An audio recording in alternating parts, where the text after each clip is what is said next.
A pergunta é: ô Hélio, quais foram as Bíblias bem antigas, clássicas, dos primeiros séculos, que foram produzidas tendo por base a velha latina? E qual a influência da antiga latina sobre o textus receptus?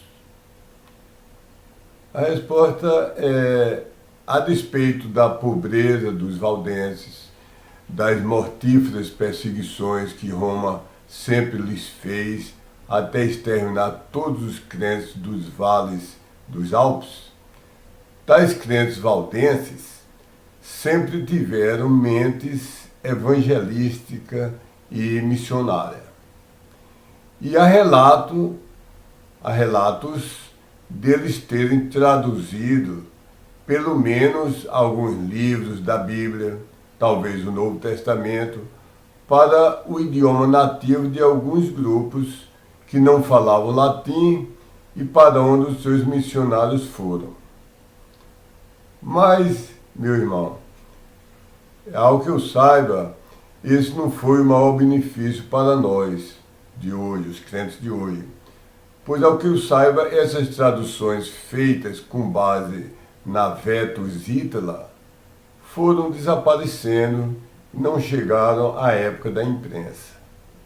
O que muito nos beneficia é o fato impactante que a antiga latina nos maravilha ao casar tão bem com o TR de Erasmus, de Stefanos, de Beda, dos Eusebias, de Scrivener. Isso nos maravilha.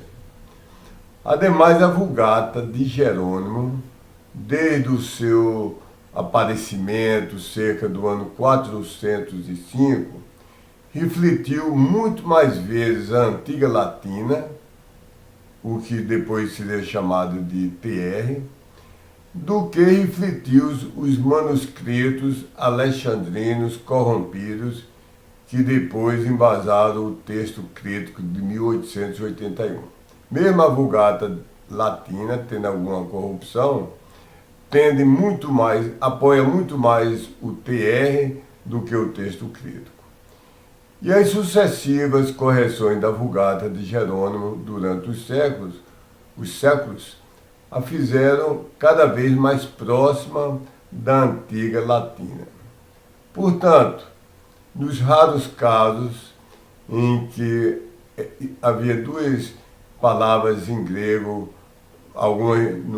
em alguns manuscritos, outros no, uma tendo 55% das ocorrências nos manuscritos, outra tendo 45%. Então, nos casos de quase empate, o Erasmus e os outros que compilaram o texto recebido, eles olharam também a antiga latina, porque a antiga latina, através das correções que foram feitas na Vulgata de Jerônimo, ela se refletiu na Vulgata de Jerônimo. Então, esse foi o grande legado da Vetus Latina, foi ter influenciado a Vulgata de Jerônimo.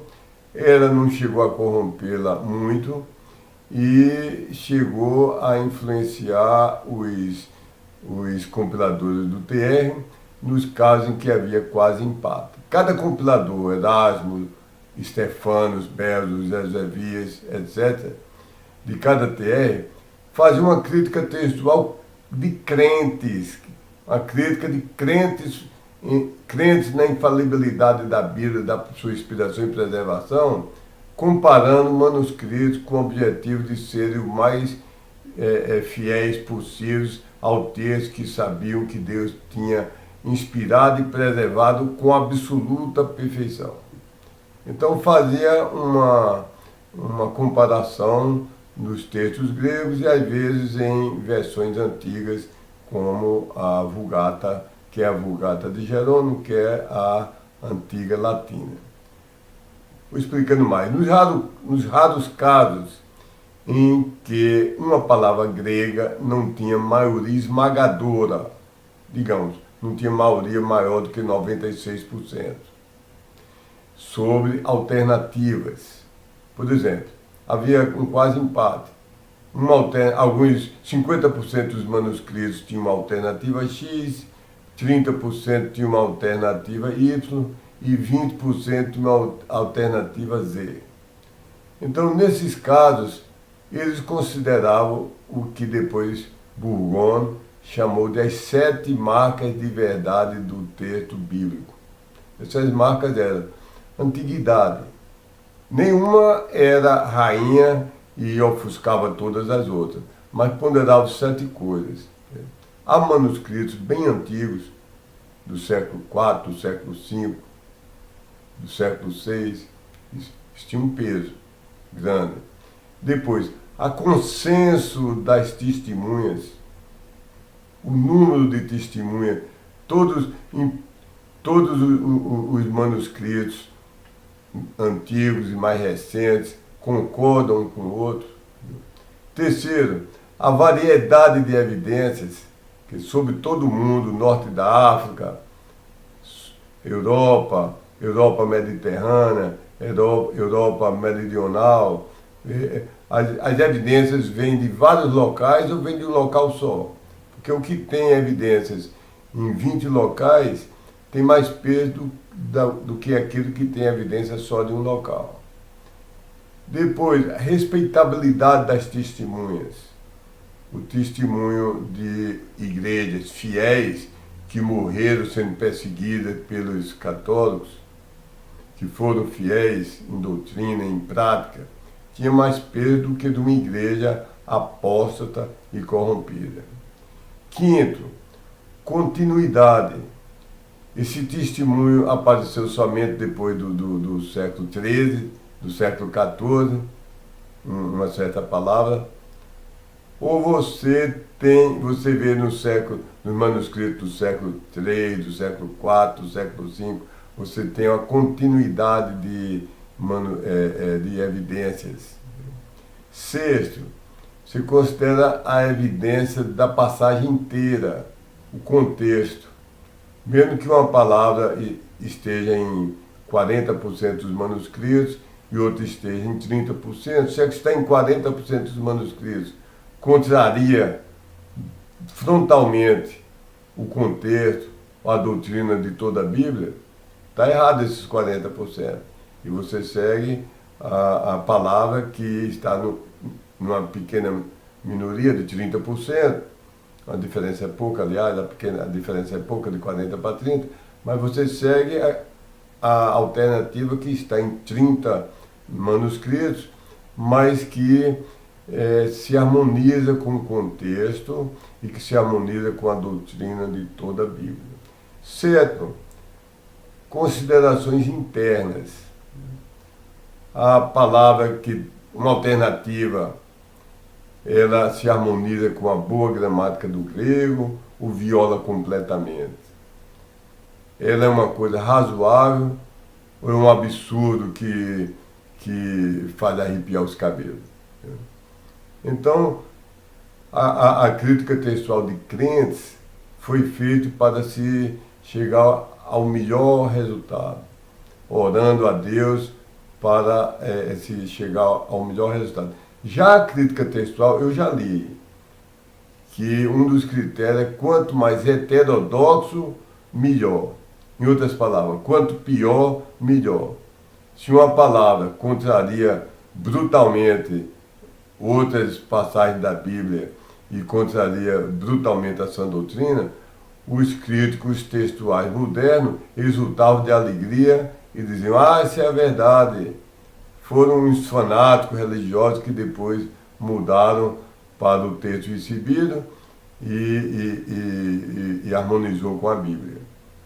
Como se os agentes de Satanás, que são os corruptores da Bíblia, trabalhassem para Deus ao invés de trabalhar para o diabo. No time do diabo, eles procuram fazer gol no time do diabo. Se você vê pessoa atirando setas e balas contra Deus, as doutrinas básicas que nós temos, as doutrinas bíblicas, você sabe, sem nem precisar pedir a carteira de identidade, que ali está trabalhando para o diabo. E quando você vê tradutores, em maioria, espalhados em todo o mundo, e traduzindo uma coisa que honra a Deus, honra a Cristo, honra a sua palavra e harmoniza-se com a Bíblia, você sabe, sem pedir a carteira de identidade, que ali são crentes fiéis a Deus.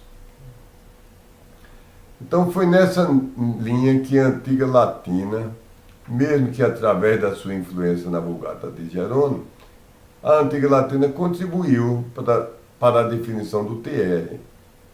Por exemplo, 1 João 5,7, talvez para testar a nossa fé, Deus, na sua soberania, permitiu que somente uma minoria de manuscritos tivesse a chamada o parêntese joanino, que diz que há 3 no céu dando testemunho, o Pai, a Palavra e o Espírito Santo. Então, somente cerca de 20 manuscritos sobreviveram até nossos dias tendo essa expressão, chamada de parêntese joanino.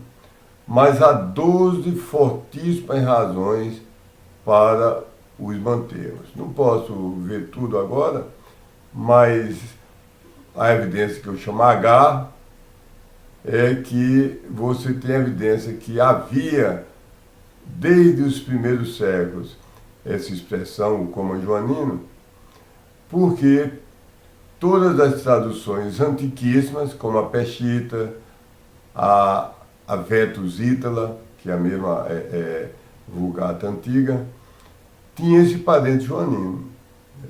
A antiga latina, todos os códices e manuscritos de todas as traduções em latim védico, que foi a Vulgata anterior de Jerônimo, e que foi feita em cerca do ano 157, tem esse coma joanino. Aliás, o parêntese joanino. Há um bom número de manuscritos sobreviventes, sobreviveram pouquíssimos manuscritos da Ítala, da Vetus Ítala, mas todos, a maioria deles, tem esse coma joanino, esse parente joanino. A Bíblia dos Valdenses, dos vales do Piedmont, aos pés aos pés do monte, aos pés dos Alpes, na Itália e na Suíça, talvez um pouquinho também na França. Esses fiéis valdenses preservaram o texto puro desde cerca do ano 157 até próximo da Reforma. Pouco antes da Reforma, algumas décadas, foi que a Igreja Católica foi lá, exterminou todos, destruiu as 2 grandes bibliotecas que eles tinham. Uma biblioteca com manuscritos em grego.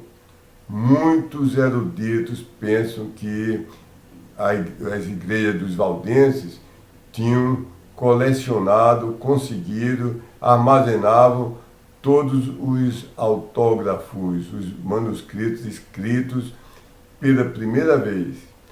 Os manuscritos escritos pelas mãos de Mateus, de Marcos, Lucas, João, Paulo, etc. Então, há quem pense que os manuscritos originais estavam ali nessa biblioteca que Roma queimou. E outra biblioteca era dos manuscritos, as cópias em latim, viu? Também foi destruída pelo fogo.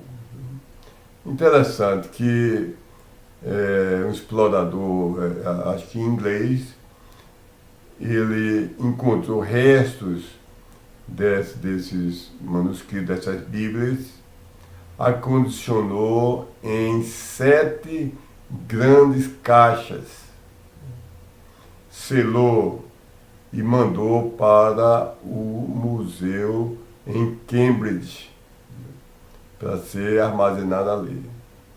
Mas depois de décadas foram procurar, as caixas tinham desaparecido.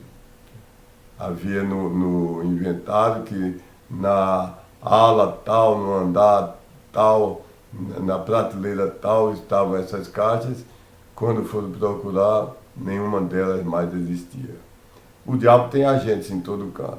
Não tenho dúvida que agentes das igrejas católica romana ortodoxa, e agentes da nova era, os admiradores da crítica textual e suas ideias, foram autores desse crime de destruir a palavra de Deus.